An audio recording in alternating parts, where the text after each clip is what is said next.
ഇന്നത്തെ geo political developments ആണ് നമ്മൾ നോക്കുന്നത്. അപ്പോൾ അതിൽ ഇസ്രായേലിൽ നിന്ന് തന്നെ തുടങ്ങാം. ഇസ്രായേൽ ഗാസയ്ക്കുള്ളിൽ പ്രത്യേകിച്ച് വെസ്റ്റ് ബാങ്കിൽ PA പാലസ്തീനിയൻ അതോറിറ്റി എന്ന് പറഞ്ഞ അവരുടെ നേതൃത്വ നിരയിൽ ചെറിയ മാറ്റങ്ങൾ കൊണ്ടുവരുന്നതുമായിട്ട് ബന്ധപ്പെട്ട് ഇലക്ഷനൊക്കെ അവർ നടത്തിയിട്ടുണ്ടായിരുന്നു. അതിനെ തുടർന്ന് പുതിയ നേതാക്കളെ സെലക്ട് ചെയ്തിട്ടുണ്ട്. അപ്പോൾ ഇസ്രായേൽ ഇവിടെ ചൂണ്ടിക്കാണിക്കുന്ന 2-3 വിഷയങ്ങൾ എന്താണെന്ന് പറഞ്ഞാൽ, ഈ നേതാക്കളെ സെലക്ട് ചെയ്താലും അതായത് യഹൂദർക്ക് നേരെ ആക്രമണം നടത്തുന്നവർക്ക് കൊടുക്കുന്ന സ്റ്റൈഫൻഡ് അതിൽ ഒരു മാറ്റം വരുത്തിയിട്ടില്ല. ഇതുവരെ ആ സ്റ്റൈഫൻഡ് കൊടുത്തുകൊണ്ട് തന്നെയാണ് ഇരിക്കുന്നത്. ഇൻഡയറക്റ്റ് ആയിട്ട് പാലസ്തീൻ അതോറിറ്റി കൊടുക്കുന്നുണ്ട്. ഇത് ഒരു ക്ലെയിമാണ്. അതായത് ഒരു വിഭാഗത്തിലുള്ള ആൾക്കാരെ ഉപദ്രവിച്ചാലോ അവരെ വധിച്ചാലോ അവർക്കെതിരെ വധശ്രമങ്ങൾ നടത്തിയാലോ ചാവേർ ആക്രമണങ്ങൾ നടത്തിയാലോ അവരുടെ കുടുംബാംഗങ്ങൾക്കോ അഥവാ ഈ ആക്രമണം നടത്തിയ വ്യക്തി ജീവിച്ചിരിക്കുന്നെങ്കിൽ അവർക്കോ ഈ ഫണ്ട് കിട്ടിക്കൊണ്ടിരിക്കും. ഇതൊരു പ്രത്യേകതരം വിചിത്രമായിട്ടുള്ള നടപടിക്രമമാണ്. ലോകത്തെവിടെയും കാണാൻ കഴിയാത്ത രീതിയിലുള്ള ഒരു സംഗതിയാണ്. ഈ ഹ്യൂമൻ റൈറ്റ്സ് അതിനു വേണ്ടിയിട്ട് ഘോരെ പ്രസംഗിക്കുന്ന United Nations human rights council അവർ ഇതുമായിട്ട് ബന്ധപ്പെട്ട് ഒരു രീതിയിലുള്ള നടപടികളും എടുക്കുന്നില്ല എന്നുള്ളതാണ് ശരിക്കും പരിതാപകരമായിട്ടുള്ള യാഥാർത്ഥ്യം. അത് മറ്റൊരു വിഭാഗത്തിലുള്ള മനുഷ്യന്മാരെ ഉപദ്രവിക്കുന്നതിന് സ്റ്റൈഫൻഡ് കൊടുക്കുകയാണ്. യഹൂദന്മാരെ ഉപദ്രവിക്കുന്നതിന് പൈസ കൊടുക്കുന്ന ഏർപ്പാട് അത് നിർത്തലാക്കണം എന്നാണ് ഇസ്രായേലിൻ്റെ റിക്വസ്റ്റ്. അതുമായിട്ട് ബന്ധപ്പെട്ട് ഒരു നടപടിക്രമങ്ങൾ UN ഉൾപ്പെടെയുള്ള ഒരു സംഘടനകളും ഈ വിഷയങ്ങളിൽ ഇടപെടുന്നില്ല. Number 1 matter. രണ്ടാമത്, ഇസ്രായേൽ കൊടും കുറ്റവാളികളായിട്ട് പിടിച്ചു വെച്ചിരുന്ന Marwan Barghouti, Zaheer Zubaidi, Ahmed Abdul Khader, ഈ 3 പേരും ഇസ്രായേലിൽ തീവ്രവാദ പട്ടികയിൽ ഉൾപ്പെടുത്തിയിരിക്കുന്ന വ്യക്തികളാണ്. ഇവർ 3 പേരും തന്നെ ഇസ്രായേലിൻ്റെ ഉള്ളിൽ അറസ്റ്റ് ചെയ്യപ്പെട്ട് ലൈഫ് ടൈം ഇംപ്രസൺമെൻറ്റിന് വിധിക്കപ്പെട്ട ആൾക്കാരാണ്. ഇവരെ പ്രത്യേകിച്ച് ഒക്ടോബർ 7, 2023 ആക്രമണത്തിലൂടെ ഇസ്രായേലിൽ നിന്നും സ്ത്രീകൾ ഉൾപ്പെടെയുള്ള 200-ലധികം ആൾക്കാരെ ബന്ദികളായിട്ട് പിടിച്ചുകൊണ്ട് വന്നിട്ടുണ്ടായിരുന്നു ഹമാസ് ഭീകരാക്രമണത്തിൽ. അതിനെ ഒക്ടോബർ 7, 2023 മസാക്കർ എന്നാണ് ഇസ്രായേൽ അതിനെ വിശേഷിപ്പിക്കുന്നത്. അപ്പം ആ നെഗോസിയേഷനിലൂടെ റിലീസ് ചെയ്യപ്പെട്ട വ്യക്തികളാണ്. ഇപ്പോൾ ഇതിനകത്ത് ഈ മർവാൻ ബർഘോട്ടി എന്ന് പറഞ്ഞ വ്യക്തിയൊക്കെ ശരിക്കും ഫത്തേ പാർട്ടിയുടെ ഉന്നത നിലയിൽ എത്തിപ്പെട്ടിരിക്കുകയാണ് ഇപ്പോൾ. അപ്പോൾ ഇവരൊക്കെ ഈ നെഗോസിയേഷനിൽ ഒക്ടോബർ 7 ആക്രമണത്തിൽ പിടിച്ചുകൊണ്ട് വന്ന ആൾക്കാരെ വെച്ചിട്ട് ബന്ദികളെ വെച്ചിട്ട് നെഗോസിയേറ്റ് ചെയ്തിട്ട് റിലീസ് ചെയ്യപ്പെട്ട വ്യക്തികളാണ്. അപ്പോൾ ഇവർ കുറ്റവാളികളാണ്. ഇവരെ ഈ രീതിയിൽ പ്രവർത്തിപ്പിക്കരുതെന്ന് ഇവരെ റിലീസ് ചെയ്യുമ്പോഴേ ഇസ്രായേലും ഹമാസും തമ്മിൽ നടത്തിയിരുന്ന പീസ് ടോക്കിൽ ഇതുമായിട്ട് ബന്ധപ്പെട്ട കണ്ടീഷൻസ് ഒക്കെ വെച്ചിട്ടുണ്ടെന്നാണ് ഇസ്രായേൽ പറയുന്നത്. പക്ഷേ ആ കാറ്റഗറിയിൽപ്പെട്ട 3 പേരെയാണ് ഇപ്പം പാലസ്തീനിയൻ അതോറിറ്റിയിൽ മോഡറേറ്റ് പാലസ്തീനിയൻ അതോറിറ്റി എന്ന് പറഞ്ഞിട്ട് ഒരു പുതിയ പേര് നൽകിക്കൊണ്ട് പഴയതിനേക്കാളും കൂടുതൽ കൺസർവേറ്റീവ് ആയിട്ടുള്ള ഒരു പാലസ്തീനിയൻ അതോറിറ്റി പാർട്ടി, ഫത്തേ പാർട്ടിയുടെ തീവ്ര നിലപാടുള്ള ആശയങ്ങൾ ഉൾക്കൊള്ളുന്ന ഒരു ബ്രാഞ്ചായിട്ട് മാറിയിരിക്കുകയാണ് പാലസ്തീനിയൻ അതോറിറ്റി. ശരിക്കും മോഡറേറ്റ് എന്ന് പറഞ്ഞു കഴിഞ്ഞാൽ മഹ്മൂദ് അബ്ബാസ് ആണ് കുറച്ചുകൂടെ മോഡറേറ്റ്. ഇതിപ്പോൾ തീവ്ര നിലപാടുള്ള സംഘടനയായിട്ട് മാറിയിരിക്കുകയാണ് പാലസ്തീനിയൻ അതോറിറ്റി എന്ന് പറഞ്ഞ PA പാർട്ടി. ഇനിയിപ്പം അമേരിക്കയ്ക്ക് ഒരു പരാജയമാണ്. പരാജയം എന്ന് പറഞ്ഞാൽ അമേരിക്കയുടെ പരാജയപ്പെട്ട രീതിയിലുള്ള വിലയിരുത്തൽ US കോൺഗ്രസിൻ്റെ ഉള്ളിൽ ഇന്നലെ നടന്നിട്ടുണ്ടായിരുന്നു. പക്ഷെ ഇവിടെ മനസ്സിലാക്കേണ്ടത് US കോൺഗ്രസ് ചോദ്യം ചെയ്യുന്നത് പോലെ തന്നെയാണ് സംഭവിച്ചിരിക്കുന്നത്. ഇപ്പം എന്താണോ അമേരിക്കയുടെ ലോ മേക്കേഴ്സ് US കോൺഗ്രസിൽ അവർ പേടിച്ചത് അത് തന്നെയാണ് ഇപ്പോൾ സംഭവിച്ചിരിക്കുന്നത്. കാരണം അമേരിക്ക നടത്തിയത് 2 ആക്രമണങ്ങൾ. ഒന്ന് കഷം ഐലൻഡിലെ റഡാർ സ്റ്റേഷൻ ഇറാന്റെ.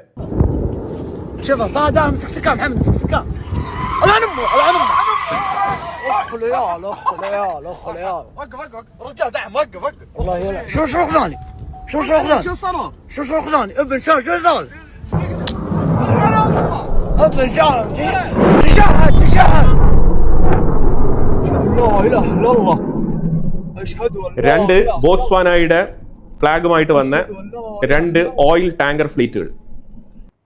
അതിൽ ഒരെണ്ണത്തിനെയാണ് അറ്റാക്ക് നടത്തിയത്. ഒരു കപ്പലിനാണ് അമേരിക്ക 24 hours 3 times വാണിംഗ് കൊടുത്തതും ആ 3 വാണിംഗ് അവഗണിച്ചുകൊണ്ട് ആ കപ്പൽ മുന്നോട്ട് പോയ സാഹചര്യത്തിൽ കാർഗ് ഐലൻഡിൽ നിന്നും എണ്ണ എടുക്കാനാണ് പോയത്. കാർഗ് ഐലൻഡിൽ ഒരു കപ്പൽ ഓൾറെഡി എണ്ണ കയറ്റുമതി ചെയ്തുകൊണ്ടിരിക്കുകയാണ്. അതിലേക്ക് അറ്റാക്ക് നടത്തിയില്ല. ഈ അപ്രോച്ച് ചെയ്ത ബോട്സ്വാന ഫ്ലാഗ് വെച്ച വെസലിലാണ് അറ്റാക്ക് നടത്തിയിരിക്കുന്നത്. ഇതെല്ലാം തന്നെ വാണിംഗ് ആണ്, സൂചനയാണ്, മുന്നറിയിപ്പാണെന്നാണ് അമേരിക്ക പറഞ്ഞുകൊണ്ട് ഈ അറ്റാക്ക് നടത്തിയിരിക്കുന്നത്. ആകെ കൂടി ഷാർപ്പായിട്ടുള്ള അറ്റാക്ക് എന്ന് പറഞ്ഞാൽ കഷം ഐലൻഡിൽ 6 ലൊക്കേഷൻസിൽ അറ്റാക്ക് നടത്തിയിട്ടുണ്ട്. ഇതെല്ലാം തന്നെ ഇറാൻ്റെ റഡാർ സ്റ്റേഷനുകളാണ്. പ്രത്യേകിച്ച് അവിടെ നിന്നാണ് IRGCയും സെപ്പ നേവിയും സ്ട്രേറ്റ് ഓഫ് ഹോർമൂസിലൂടെ കടന്നു പോകുന്ന വെസലുകളെ കൺട്രോൾ ചെയ്യുന്നത്, നിയന്ത്രിക്കുന്നത്. പ്രത്യേകിച്ച് അവിടെയാണ് ഈ ടോളുമായിട്ട് ബന്ധപ്പെട്ട വെരിഫിക്കേഷൻസ് ഒക്കെ നടക്കുന്നത്. ഇതാണ് അമേരിക്ക നടത്തിയ അറ്റാക്ക്. ഇതിന് റിറ്റാലിയേറ്റ് ചെയ്യുന്നതിന്റെ ഭാഗമായിട്ട് 3 ബാലിസ്റ്റിക് മിസൈലുകളാണ് ബഹ്റൈനെയും കുവൈറ്റിനെയും ലക്ഷ്യമാക്കിക്കൊണ്ട് അമേരിക്കൻ എയർബേസ്, കുവൈറ്റിലെ അൽസലീം എയർബേസ്, അതേപോലെ ബഹ്റൈനിലെ 5th ഫ്ലീറ്റ് നേവൽ എയർബേസ് അമേരിക്കയുടെ, ഈ 2 നേവൽ ബേസുകളെയും ടാർഗറ്റ് ചെയ്ത് ഇറാൻ അറ്റാക്ക് നടത്തിയത്. അത് ഇന്റർസെപ്റ്റ് ചെയ്തു എന്ന് പറഞ്ഞിട്ട് വലിയ രീതിയിൽ വീഡിയോ ഫുട്ടേജൊക്കെ ബഹ്റൈനും കുവൈറ്റും റിലീസ് ചെയ്തു. അമേരിക്കയുടെ നേതൃത്വത്തിൽ തന്നെയാണ് റിലീസ് ചെയ്തത്.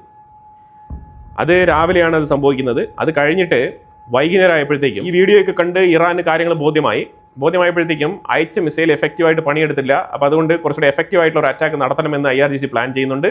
അതിനെ തുടർന്ന് IRGC അറ്റാക്ക് നടത്തുകയാണ്. വൈകുന്നേരം വീണ്ടും അറ്റാക്ക് നടത്തുകയാണ്. ഓക്കെ, ഞങ്ങളുടെ 3 മിസൈലുകൾ നിങ്ങൾ ഇന്റർസെപ്റ്റ് ചെയ്തു, ഇനിയിപ്പോൾ ഞങ്ങൾ അടുത്ത സെറ്റ് ഓഫ് മിസൈലുകൾ അയക്കാൻ പോവുകയാണെന്ന് പറഞ്ഞിട്ട് കുവൈറ്റിൽ താറുമാറായിട്ടുള്ള ആക്രമണം. അതായത് ഞാനിവിടെ വെക്കുന്ന മാപ്പ് നോക്കൂ, ഇറാനെ ചുറ്റിപ്പറ്റി കിടക്കുന്ന അമേരിക്കൻ എയർബേസുകളാണ്. ഈ എയർബേസുകളൊക്കെ എന്ത് ഗുണമാണ്? ഇറാന്റെ ഒരു മിസൈലിനെ പോലും ഇന്റർസെപ്റ്റ് ചെയ്യാൻ കഴിയാത്ത രീതിയിലുള്ള ഈ ബേസുകൾ കൊണ്ട് ഈ പേർഷ്യൻ ഗൾഫ് രാജ്യങ്ങൾക്ക് എന്ത് നേട്ടമാണ്? ആ രീതിയിൽ അമേരിക്ക പരാജയപ്പെടുന്നു എന്നാണ് ഞാനിവിടെ പറയുന്നത്. കാരണം ഇപ്പോൾ നിങ്ങൾ നോക്കൂ, ഈ മാപ്പിൽ എത്ര ബേസുകളുണ്ടെന്ന് നോക്കൂ. ഇറാഖിൽ 2 എയർബേസ്, ഹരീർ എയർബേസ്, അൽ അസാദ് എയർബേസ്, ഇത് രണ്ടും തന്നെ ഇറാഖിലാണ്. സിറിയയ്ക്കുള്ളിൽ അൽത്തനഫ് എയർബേസ്, ഈ അൽത്തനഫൊക്കെ കാലി ചെയ്ത് പോയതാണ്. പിന്നീട് യുദ്ധം തുടങ്ങിയ സാഹചര്യത്തിൽ ആ ബേസ് അമേരിക്ക ഉപയോഗിക്കുന്നുണ്ട്, സിറിയയുടെ എയർബേസ്. സിറിയയ്ക്കും ജോർദാനും ഇടയിലാണ് ഈ അൽത്തനഫ് എയർബേസ് നിലകൊള്ളുന്നത്. ഇത് കഴിഞ്ഞിട്ടാണ് കുവൈറ്റിലെ അൽസലീം എയർബേസ്. അത് കഴിഞ്ഞിട്ടാണ് അതിൻ്റെ തൊട്ടടുത്ത് കുറച്ചുകൂടെ ഇറാൻ്റെ ക്ലോസ് പ്രോക്സിമിറ്റിയിൽ ബഹ്റൈൻ്റെ ഉള്ളിൽ 5th ഫ്ലീറ്റ് നേവൽ എയർബേസ്. അത് കഴിഞ്ഞിട്ടാണ് ഖത്തറിൽ അൽ ഉദൈദ് എയർബേസ്. അത് കഴിഞ്ഞാൽ UAEയിൽ അൽ ദഫ്ര എയർബേസ്. ഇത് പോരാഞ്ഞിട്ട് സൗദിയിലുള്ള US എയർബേസ്. ഇത്രയും എയർബേസുകൾ ഒരു ലൈനപ്പ് ചെയ്ത് നിർത്തിയിരിക്കുന്ന സാഹചര്യത്തിലാണ് അമേരിക്കയുടെ എയർബേസുകളെ ടാർഗറ്റ് ചെയ്ത് ഇറാൻ അറ്റാക്ക് നടത്തിയിരിക്കുന്നത്. പ്രത്യേകിച്ച് കുവൈറ്റിലുള്ള അൽസലീം എയർബേസ് എന്ന് പറയുന്ന ആ എയർബേസ് അടിച്ച് തകർത്ത് ചിന്നാഭിന്നമാക്കിയിരിക്കുകയാണെന്ന് വേണമെങ്കിൽ പറയാം. കൃത്യമായിട്ട് 6 ലൊക്കേഷൻസ് ഇറാൻ പ്രിസൈസ് ആയിട്ട് അറ്റാക്ക് ചെയ്തിട്ടുണ്ട്. ഇറാൻ അടിച്ച് പൊട്ടിച്ച് കൈ കൊടുത്തിട്ടുണ്ട്. ഇനിയിപ്പോൾ ട്രംപിന് ഇതുമായിട്ട് ബന്ധപ്പെട്ട് എന്താണ് പറയാനുള്ളതെന്നാണ് അമേരിക്കയുടെ സെനറ്റും കോൺഗ്രസും കേൾക്കാൻ കാത്തിരിക്കുന്നത്. എന്തിനിങ്ങനെ നാണം കിട്ടുന്നത്? ഇതിലും ഭേദം ഒപ്പുവെച്ച് യുദ്ധം തോറ്റു എന്ന് പറഞ്ഞിട്ട് പോകുന്നല്ലേ നല്ലത്. കാരണം അമേരിക്ക നടത്തിയ അറ്റാക്കിൽ ഇറാന് നഷ്ടപ്പെട്ടത് കുറച്ച് റഡാർ സ്റ്റേഷൻസ്, ബാക്കിയുള്ളത് ബോട്സ്വാനയുടെ ഒരു ഷിപ്പാണ്. അതും ഇറാനും തമ്മിൽ ഒരു ബന്ധമില്ല. അപ്പോൾ ഇവിടെ ഇറാൻ്റെ ഒരു ഐലൻഡിന് മേലിൽ ആക്രമണം നടത്തിയതിന് കൃത്യമായിട്ട് അവർ കണക്ക് പറഞ്ഞ രീതിയിലാണ് തിരിച്ച് അറ്റാക്ക് നടത്തിയിരിക്കുന്നത്. അതിൽ കൂടുതലായിട്ട് അറ്റാക്ക് നടത്തിയിട്ടുണ്ട് എന്നുള്ളതാണ് യാഥാർത്ഥ്യം. ഇതിനകത്ത് കുവൈറ്റിൻ്റെ ഉള്ളിൽ 4 അമേരിക്കയുടെ വെയർ ഹൗസുകൾ അറ്റാക്ക് നടത്തിയിട്ടുണ്ട്. കുവൈറ്റിൻ്റെ ഇന്റർനാഷണൽ എയർപോർട്ടിൽ അറ്റാക്ക് നടത്തിയിട്ടുണ്ട്. എയർപോർട്ടിൽ നടത്തിയ അറ്റാക്കിൽ ഒരു ഇന്ത്യക്കാരന് ദാരുണ അന്ത്യം സംഭവിച്ചിട്ടുണ്ട്. 64 യാത്രക്കാർക്ക് ഗുരുതരമായ പരിക്ക്, ചിലർക്ക് മൈൽഡ് ഇഞ്ചുറി, ചിലർക്ക് മേജർ ആയിട്ടുള്ള ഇഞ്ചുറി ഉണ്ട് എന്നുള്ളതാണ് യാഥാർത്ഥ്യം. എയർപോർട്ടിൽ നിന്ന് കത്തുന്നു. ഇവിടെ വളരെ വ്യക്തമായിട്ട് മനസ്സിലാക്കേണ്ടത് ഇസ്രായേലിൻ്റെ ഡോമിനേറ്റഡ് അറ്റാക്കിൻ്റെ ബലത്തിലാണ് അമേരിക്ക പിടിച്ചു നിന്നത്. അമേരിക്ക ജസ്റ്റ് സൈഡിലേക്ക് 1-2 അറ്റാക്കുകളൊക്കെ നടത്തി ഇങ്ങനെ പിടിച്ചു നിൽക്കുമായിരുന്നു. പേരും പ്രശസ്തിയും മാത്രം വേണം. ആക്രമണം നടത്തണമെങ്കിൽ ഇസ്രായേൽ വേണം. ഇസ്രായേലിനെ കൂട്ടാതെ അമേരിക്ക സ്വന്തം ഇഷ്ടപ്രകാരം തോന്നിവാസം കാണിച്ചപ്പോഴാണ് ഇത്തരത്തിൽ മാരകമായിട്ടുള്ള അറ്റാക്ക് ഒറ്റയ്ക്ക് ഏറ്റുവാങ്ങേണ്ടി വരുന്നത്. ഞാൻ പറയാനുള്ള കാര്യം, ഇസ്രായേൽ ഉണ്ടായിരുന്നെങ്കിൽ ഇതിന് കൃത്യമായിട്ടുള്ള റിറ്റാലിയേഷൻ സാധ്യമായേനെ. ഇപ്പോൾ റിറ്റാലിയേഷനും സാധ്യമല്ല, നെഗോസിയേഷനും സാധ്യമല്ല, ഇപ്പോൾ ഡീലും ഇല്ല, യുറേനിയവും ഇല്ല. പക്ഷേ ഒരാക്രമണം അങ്ങോട്ട് നടത്തിയപ്പോൾ തുരിതര 6 സ്ഥലങ്ങൾ അറ്റാക്ക് നടത്തിയിരിക്കുകയാണ് ഇറാൻ. കുവൈറ്റ് റിപ്പോർട്ട് പുറത്തിറക്കിയിട്ടുണ്ട്. 13 ബാലിസ്റ്റിക് മിസൈലുകളാണ് ഇറാൻ അയച്ചത്, ഡ്രോണുകളും. അതായത് നിങ്ങളുടെ എയർ ഡിഫൻസ് സിസ്റ്റം ഒക്കെ ഞങ്ങൾക്ക് പുല്ലാണ്, നിങ്ങളുടെ റഡാർ സിസ്റ്റം ഞങ്ങൾക്ക് ഒന്നുമല്ല എന്നുള്ളൊരു മെസ്സേജാണ് ഇറാൻ കൊടുത്തിരിക്കുന്നത്. അപ്പം ഈ മിഡിൽ ഈസ്റ്റ് മേഖലയിൽ കിടക്കുന്ന പേർഷ്യൻ ഗൾഫ് രാജ്യങ്ങളെ അമേരിക്കയുടെ ബേസ് കാണിച്ച് അവരുടെ റഡാർ സിസ്റ്റത്തിൻ്റെ പ്രൊട്ടക്ഷൻ ഉണ്ടെന്നൊക്കെ കള്ളം പറഞ്ഞ് പറ്റിച്ചുകൊണ്ടിരിക്കുകയാണോ എന്നുള്ള ചോദ്യം കൂടി ഇവിടെ ഉയരുന്നുണ്ട്. അതിന് പ്രസക്തിയുണ്ട്. അറബ് രാജ്യങ്ങൾ, പല രാജ്യങ്ങളും ഇറാൻ്റെ ആക്രമണത്തിനെ അപലപിച്ചിട്ടുണ്ട്, കൺറ്റംപ്റ്റ് ചെയ്തിട്ടുണ്ട്. പക്ഷേ എന്ത് കാര്യം? ഇനിയും നമ്മളിങ്ങനെ ഇരുന്നുകൂടാ, നമ്മൾ ഒരുമിച്ച് പ്രവർത്തിക്കണം എന്നൊക്കെ അറബ് രാജ്യങ്ങൾ ശക്തമായിട്ട് പ്രസ്താവനകൾ പുറപ്പെടുവിക്കുന്നുണ്ട്. പക്ഷേ പ്രസ്താവനകൾക്കപ്പുറം ഒന്നും ചെയ്യാൻ കഴിയില്ല എന്നുള്ളതാണ് യാഥാർത്ഥ്യം. കാരണം ഇറാൻ്റെ അത്രയും കമ്പാരിറ്റീവ്ലി പേർഷ്യൻ ഗൾഫ് രാജ്യങ്ങളെ വെച്ചിട്ട് നമ്മൾ നോക്കിക്കഴിഞ്ഞാൽ ഇറാൻ്റെ കപ്പാസിറ്റി അവർക്കില്ല. ഇറാനെ തിരിച്ചടിക്കാനും പറ്റില്ല എന്നുള്ളതാണ് യാഥാർത്ഥ്യം. അതാണ് ഇപ്പം തെളിയിച്ചുകൊണ്ടിരിക്കുന്നത് ഇറാൻ. ബഹ്റൈൻ്റെ ഉള്ളിൽ ഷിയ മുസ്ലിംസിൽപ്പെട്ട ഇറാനിയൻ അനുകൂലികളായിട്ടുള്ള ആൾക്കാരെ ഒരു 12 പേരെ അറസ്റ്റ് ചെയ്തിട്ടുണ്ട്.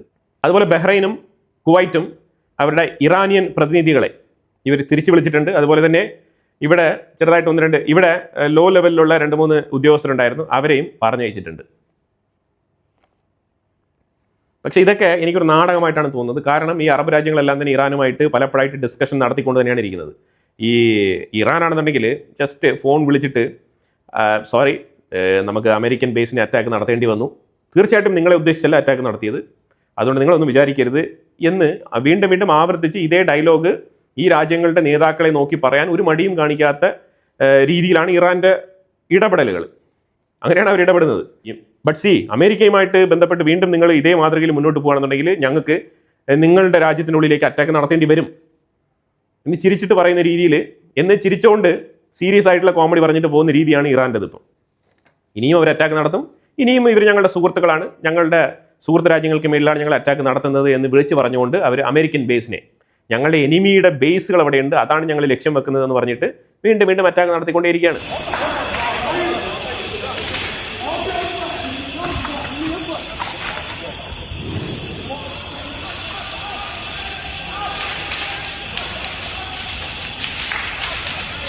هذا الحريق، هذه مسيرة طاحت هني فوق أمل الكويت.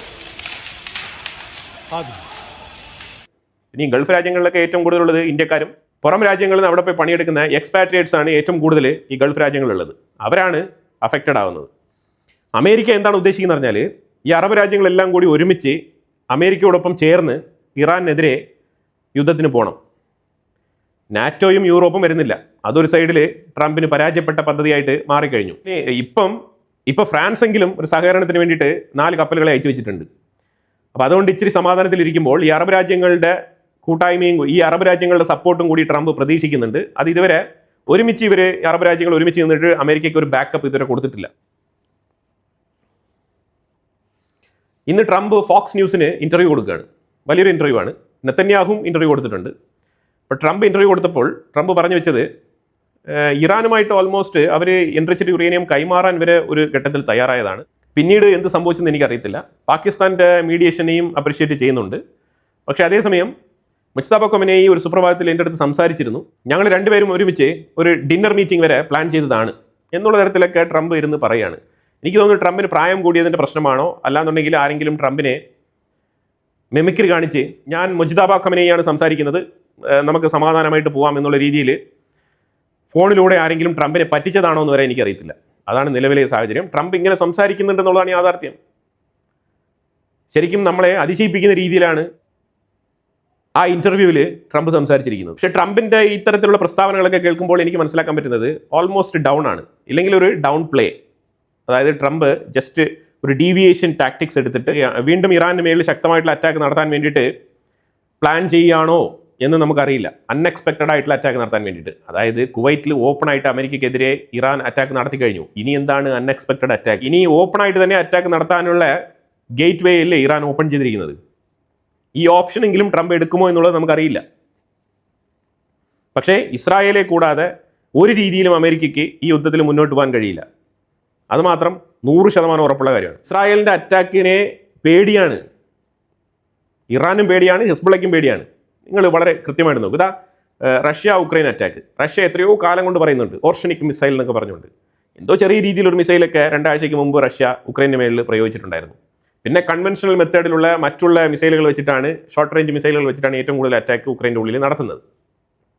ഇതുവരെ അവർ ഓർഷനിക് മിസൈൽ ഉപയോഗിച്ചിട്ടില്ല എന്നാണ് പറയുന്നത്. ഓർഷനിക് മിസൈൽ ഇടയ്ക്ക് ഉപയോഗിച്ചു എന്നൊക്കെ വാർത്തകൾ വന്നിട്ടുണ്ടായിരുന്നു. പക്ഷേ അത് ഓർഷനിക് മിസൈലിൻ്റെ ചെറിയ വേർഷനാണ്, അവർ ടെസ്റ്റാണ്, സാമ്പിളാണെന്നൊക്കെയാണ് അവർ പറഞ്ഞിരുന്നത്. പക്ഷേ ഇപ്പം നിങ്ങൾ നോക്കൂ, ഉക്രൈൻ റഷ്യക്കുള്ളിൽ ഒരു എക്കണോമിക് ഫോറം മീറ്റിംഗ് നടക്കുകയാണ്. ആ എക്കണോമിക് ഫോറം മീറ്റിങ്ങിൽ ടാൻസാനിയ ഉൾപ്പെടെ 46 മുതൽ 50 രാജ്യങ്ങളുടെ പ്രതിനിധികൾ റഷ്യയിൽ ചെന്ന് ആ എക്കണോമിക് ഫോറത്തിൽ പങ്കെടുത്തിട്ടുണ്ട്. ഇൻക്ലൂഡിങ് ജർമ്മനിയുടെ AFD ഫാർ റൈറ്റ് പാർട്ടി വരെ പോയി പങ്കെടുത്തിട്ടുണ്ട് ജർമ്മനിയുടെ. അപ്പോൾ ജർമ്മനിയിൽ ഒരു പൊളിറ്റിക്കൽ അന്തരീക്ഷം അടുത്ത ഇലക്ഷനിൽ മാറിക്കഴിഞ്ഞാൽ, ഇനി 2-3 വർഷം കഴിയുമ്പോഴത്തേക്കും ജർമ്മനിയിലെ ഇലക്ഷനിൽ AFD പാർട്ടി നേതൃത്വ നിരയിൽ വന്നു കഴിഞ്ഞാൽ റഷ്യയുമായിട്ടുള്ള relationship, geo political scenario change ആവുകയാണ് യൂറോപ്പിൽ. അതാണ് മനസ്സിലാക്കേണ്ടത്. ആ എക്കണോമിക് ഫോറത്തിൽ നിരവധി കരാറുകൾ ഒപ്പിട്ടിട്ടുണ്ട്. പല രാജ്യങ്ങളും അവരുടെ എക്കോണമിയെ പുഷ്ടിപ്പെടുത്താൻ വേണ്ടിയിട്ട് റഷ്യയിൽ ഈ മീറ്റിങ്ങിൽ പങ്കെടുത്ത് അവരുടെ കൺസെൻറ്റ് രേഖപ്പെടുത്തിയിട്ടുണ്ട്. ടാൻസാനിയയിൽ നിന്ന് വരെ വർഷങ്ങളോളം റഷ്യയുടെ ഇത്തരത്തിലുള്ള എക്കണോമിക് ഫോറത്തിൽ പങ്കെടുക്കാത്ത രാജ്യങ്ങളൊക്കെ വന്ന് പങ്കെടുത്തിട്ടുണ്ട്. പക്ഷേ ആ സമയത്താണ് സെൻറ്റ് പീറ്റേഴ്സ്ബർഗിൽ ഉക്രൈൻ ഒരു ഓയിൽ റിഫൈനറിയിലേക്ക് അറ്റാക്ക് നടത്തുന്നത്. അതുമായിട്ട് ബന്ധപ്പെട്ട ഫുട്ടേജാണ് ഞാൻ സൈഡിൽ വെച്ചിരിക്കുന്നത്. ആ ഓയിൽ റിഫൈനറി നിന്ന് കത്തുകയാണ്. അതായത് റഷ്യ എത്രത്തോളം മാരകമായിട്ടുള്ള ആക്രമണങ്ങൾ ഉക്രൈൻ്റെ ഉള്ളിൽ നടത്തിയാലും ഉക്രൈൻ ഷാർപ്പായിട്ട് 1-2 പ്രിസൈസ് അറ്റാക്കാണ് നടത്തുന്നത്. അത് കൃത്യമായിട്ട് റഷ്യയുടെ എക്കോണമിയെ ഡൗൺ ചെയ്യുന്ന രീതിയിലുള്ള എനർജി മേഖലകൾ കേന്ദ്രീകരിച്ചും ഓയിൽ റിഫൈനറികൾ കേന്ദ്രീകരിച്ചുമാണ് ഉക്രൈൻ പ്രിസൈസ് അറ്റാക്ക് നടത്തുന്നത്. അതിലവർ വിജയം കാണുന്നുമുണ്ട്. അതിനെ തടയാൻ റഷ്യ പരാജയപ്പെടുന്നുണ്ട്, കണ്ടിന്യൂസ് ആയിട്ട് പരാജയപ്പെടുന്നുണ്ട്. റഷ്യ ഇപ്പം ഉക്രൈൻ്റെ പക്കൽ നിന്നും പിടിച്ചെടുത്തിരിക്കുന്ന സ്ഥലങ്ങൾ കുറേശ്ശെ ലൂസ് ചെയ്തുകൊണ്ടിരിക്കുകയാണ്. അതുമായിട്ട് ബന്ധപ്പെട്ട് ഇന്റർനാഷണൽ വാർ സ്റ്റഡീസിൻ്റെ ഗ്രാഫ് സ്റ്റാറ്റിസ്റ്റിക്സ് റിപ്പോർട്ട് പുറത്തു വന്നിട്ടുണ്ട്. അവർ യുദ്ധം തുടങ്ങിയ സമയത്ത് അഗ്രസീവായിട്ട് ഉക്രൈനെ സ്ഥലങ്ങൾ കയറി പിടിച്ചിരുന്നു. പക്ഷേ 2025 ഏപ്രിൽ മുതൽ റഷ്യയുടെ അഗ്രസീവ്നെസ് കുറയുകയും ഫ്രണ്ട് ലൈൻ കപ്പാസിറ്റിയിൽ റഷ്യ വീക്ക് ആകുന്നതുമായിട്ടാണ് റിപ്പോർട്ട് ചൂണ്ടിക്കാണിക്കുന്നത്. വീക്ക് ആയിട്ടുണ്ട് എന്നാണ് ISWയുടെ റിപ്പോർട്ട് ചൂണ്ടിക്കാണിക്കുന്നത്. അതിനെ സാധൂകരിക്കുന്ന രീതിയിൽ റഷ്യ പിടിച്ചെടുത്ത ഉക്രൈൻ്റെ സ്ഥലങ്ങൾ കുറേശ്ശെ ഉക്രൈൻ തിരിച്ചു പിടിക്കുന്ന രംഗം നമുക്ക് ഇവിടെ കാണാൻ കഴിയുന്നുണ്ട്. മാപ്പ് കൃത്യമായിട്ട് അത് സൂചിപ്പിക്കുന്നുണ്ട്. ചില ഏരിയകളിൽ ഉക്രൈൻ സീസ് ചെയ്ത സ്ഥലങ്ങൾ, ഡോണസ്ക്, കാർക്കിവ് മേഖലകളിലൊക്കെ കുറച്ച് സ്ഥലങ്ങൾ ഉക്രൈൻ തിരിച്ചു പിടിച്ചിട്ടുണ്ട്. അതിനെ തടയാൻ വേണ്ടിയിട്ട് റഷ്യ ഫ്രണ്ട് ലൈൻ ശക്തിപ്പെടുത്താൻ വേണ്ടിയിട്ട് നോർവേയിൽ നിന്നും സോൾജേഴ്സിനെ ഇപ്പം വിലയ്ക്ക് വാങ്ങിച്ച് ലേബർ സപ്ലൈ. ട്രംപും നെതന്യാഹും തമ്മിൽ തെറ്റിപ്പിരിഞ്ഞു എന്നൊക്കെ പറഞ്ഞിട്ട് ഭയങ്കരമായിട്ടുള്ള വാർത്തകളൊക്കെ നമ്മുടെ മാധ്യമങ്ങൾ അടിച്ചിറക്കിയിട്ടുണ്ടായിരുന്നു. അതിനെല്ലാം തന്നെ പൊളിച്ചെടുക്കുന്ന രീതിയിൽ നെതന്യാഹു ഫോക്സ് ന്യൂസിന് ഒരു ഇൻ്റർവ്യൂ കൊടുത്തിട്ടുണ്ട്. അമേരിക്കയും ഇസ്രായേലും തമ്മിൽ പല രീതിയിലുള്ള അഭിപ്രായ വ്യത്യാസങ്ങളും പേഴ്സണലി ട്രംപും നെതന്യാഹും തമ്മിൽ ഞങ്ങൾ ഫ്രണ്ട്സിനെ പോലെയാണ് സംസാരിക്കുന്നത്. സോ അങ്ങോട്ടും ഇങ്ങോട്ടും വളരെ ഫ്രാങ്ക് ആയിട്ട് സംസാരിക്കുന്നത് ഞങ്ങളുടെ ഇടയിൽ ഒരു പുത്തരിയല്ല. പക്ഷേ ഗ്രൗണ്ട് റിയാലിറ്റിയിൽ എന്ത് ചെയ്യണം എന്നുള്ളത് ഞങ്ങൾ ആലോചിച്ച് രണ്ടുപേരും കൂടി ഒരുമിച്ചെടുക്കുന്ന തീരുമാനമാണ്. അതേപോലെ ട്രംപ് പറഞ്ഞിരുന്നത് ഇറാന് മേലിൽ അമേരിക്ക നടത്തിയ അറ്റാക്ക് പൂർണ്ണമായിട്ടും അമേരിക്കയുടെ കപ്പാസിറ്റിയിൽ ട്രംപ് എടുത്ത തീരുമാനത്തിൻ്റെ അടിസ്ഥാനത്തിലാണ് അറ്റാക്ക് നടത്തിയത്. മൈ ഓൺ കപ്പാസിറ്റി എന്നാണ് ട്രംപ് പറഞ്ഞിരിക്കുന്നത്. അല്ലാതെ അത് ആരുടെയും തലയിൽ കെട്ടിവെക്കാനുള്ള ശ്രമം ട്രംപ് കാണിച്ചില്ല. പ്രത്യേകിച്ച് ഇസ്രായേലിൻ്റെ മേലിൽ ബ്ലെയിം ഇടാനും ട്രംപ് തുനിഞ്ഞില്ല. അപ്പോൾ നെതന്യാഹു പറഞ്ഞിരിക്കുന്നത് നമ്മൾ പ്രസിഡന്റ് ട്രംപ് പറയുന്നത് രീതിക്ക് അനുസരിച്ചാണ് നമ്മളുടെ തീരുമാനങ്ങൾ. പ്രത്യേകിച്ച് ലെബനാനുമായിട്ട് ബന്ധപ്പെട്ട വിഷയം അത് ഇസ്രായേലിന് ഇമ്മീഡിയറ്റ് ത്രെട്ടാണ്. ആ ഇമ്മനൻറ്റ് ത്രെട്ടിനെതിരെ ഞങ്ങൾക്ക് റിറ്റാലിയേറ്റ് ചെയ്തേ പറ്റൂ. പക്ഷേ അതേസമയം ഇറാന് മേലുള്ള ആക്രമണം അത് തീർച്ചയായിട്ടും അമേരിക്കയുടെ നിയന്ത്രണത്തിലുള്ള വിഷയമാണ്. അവിടെ തീർച്ചയായിട്ടും ഞങ്ങൾ അഗ്രസീവായിട്ട് ഇറങ്ങണമെന്ന് പറഞ്ഞിട്ട് അമേരിക്ക ചോദിച്ചു കഴിഞ്ഞാൽ ഞങ്ങൾ ഇറങ്ങും. പക്ഷേ അതേസമയം സ്ട്രാറ്റജിക്കലി നെഗോഷിയേറ്റ് ചെയ്ത് അവരെ എക്കണോമിക്കലി വരിഞ്ഞു മുറുക്കി യുറേനിയം എൻറിച്ച്മെൻറ്റ് ചെയ്ത യുറേനിയം വാങ്ങിച്ചെടുക്കാനും അതേപോലെ തന്നെ അവരുടെ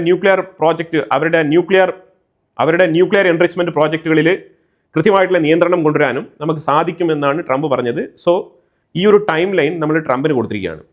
സോ പ്രസിഡന്റ് ഒരു തീരുമാനമെടുക്കട്ടെ. നെഗോസിയേഷനിൽ ഈ വിഷയങ്ങൾ തീരുമാനമാക്കാൻ നെഗോസിയേഷനിലൂടെ ഈ വിഷയങ്ങളിലേക്ക് ഒരു തീരുമാനം വരുന്നെങ്കിൽ അത് നല്ലതാണ്. അറ്റാക്കിനേക്കാളും റാദർ ദൻ അറ്റാക്ക് എന്നാണ് പുള്ളിക്കാരൻ പറഞ്ഞു വെച്ചത്. പക്ഷേ അതേസമയം നെഗോസിയേഷൻ പരാജയപ്പെടുന്ന ഒരു അവസരം വന്നു കഴിഞ്ഞാൽ തീർച്ചയായിട്ടും ഞങ്ങൾ അമേരിക്കയോടൊപ്പം ചേർന്ന് ഇറാനെതിരെ വീണ്ടും യുദ്ധത്തിന് പോകും എന്നാണ് നെതന്യാഹു പറഞ്ഞു വെച്ചിരിക്കുന്നത്. അറ്റ്ലീസ്റ്റ് ഉക്രൈൻ കാണിക്കുന്ന ആ റിറ്റാലിയേഷൻ കപ്പാസിറ്റി എങ്കിലും അമേരിക്ക കാണിക്കണം. എല്ലാ തരത്തിലും വീക്കർ പൊസിഷനിൽ മാറി നിൽക്കുന്ന ഒരു സാഹചര്യമാണ് ഇപ്പം നമുക്ക് കാണാൻ കഴിയുന്നത്. കാരണം ഇറാൻ താറുമാറായിട്ടുള്ള ആക്രമണങ്ങളാണ് കുവൈറ്റിനുള്ളിൽ നടത്തിയിരിക്കുന്നത്. ഇത് അമേരിക്കയ്ക്ക് നാണക്കേട് തന്നെയാണ്, വൻ നാണക്കേട്. ഇനിയിപ്പോൾ എന്ത് തന്നെ സമാധാനം എന്നുള്ള രീതിയിൽ കാര്യങ്ങൾ അഡ്ജസ്റ്റ് ചെയ്യാൻ ശ്രമിച്ചാലും അമേരിക്ക അടി വാങ്ങിച്ചു കൂട്ടിയിരിക്കുന്നു എന്നുള്ളതാണ് യാഥാർത്ഥ്യം. അതുപോലെ ഇസ്രായേൽ ഗാസയ്ക്കുള്ളിൽ കൃത്യമായിട്ടുള്ള അറ്റാക്ക് നടത്തുന്നുണ്ട്. പ്രത്യേകിച്ച് വെസ്റ്റ് ബാങ്കിൻ്റെ സൈഡിൽ നിന്നും ഇസ്രായേലിൻ്റെ ഉള്ളിലേക്ക് ആക്രമണങ്ങൾ നടത്താൻ വേണ്ടിയിട്ട് 100-ലധികം ആൾക്കാർ ബോർഡർ ക്രോസ് ചെയ്ത് ഇസ്രായേലിൻ്റെ ഉള്ളിലേക്ക് വന്നിട്ടുണ്ട്. മീൻസ് വെസ്റ്റ് ബാങ്കിൽ നിന്നും ഇസ്രായേലിലേക്ക് നുഴഞ്ഞു കയറിയിട്ടുണ്ടെന്നുള്ളതാണ് ഇസ്രായേലിൻ്റെ വാദം. അതിനെ തുടർന്ന് ഇസ്രായേലിൻ്റെ പോലീസ് അവർ കൃത്യമായിട്ട് ഇവരെ തെരഞ്ഞു പിടിച്ച് ഇന്നലെ രാത്രി 7 പേരെ അറസ്റ്റ് ചെയ്തിട്ടുണ്ട്. അതേപോലെ ഖാൻ യൂനിസ് ഭാഗത്ത് തകർത്ത് വെച്ചിട്ടുള്ള ആക്രമണങ്ങൾ നടത്തിയിട്ടുണ്ട്. പ്രത്യേകിച്ച് അൽസാത്തി ക്യാമ്പ് എന്ന് പറഞ്ഞിട്ടുള്ള ആ ക്യാമ്പിൽ അറ്റാക്ക് നടത്തിയിട്ടുണ്ട്. അവിടെ ശരിക്കും ഹമാസ് ഭീകരവാദികളെ ലക്ഷ്യമിട്ടാണ് ഇസ്രായേൽ ആക്രമണം നടത്തിയത് എന്നാണ് പറയുന്നത്. പിന്നെ ട്രംപിൻ്റെ ഉത്തരവിനെ തുടർന്ന് ഇസ്രായേൽ ലെബനൻ്റെ മേളിൽ ആക്രമണം നടത്തുന്നില്ല എന്ന് വിചാരിച്ചു കഴിഞ്ഞാൽ അത് തെറ്റാണ്.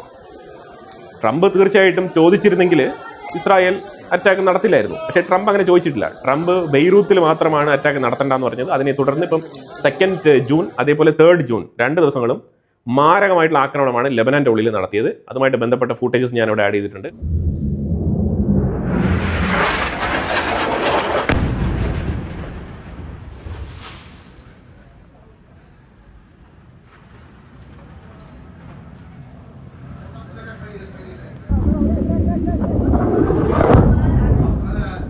ടയർ റീജിയൻ മാത്രമല്ല സദൻ ലെബനാൻ്റെ ഭാഗത്തും അതേപോലെ തന്നെ ക്ലോസർ ടു ബെയ്റൂത്ത് ആ ഏരിയകളൊക്കെ അടിച്ച് നിരത്തിയിരിക്കുകയാണ്.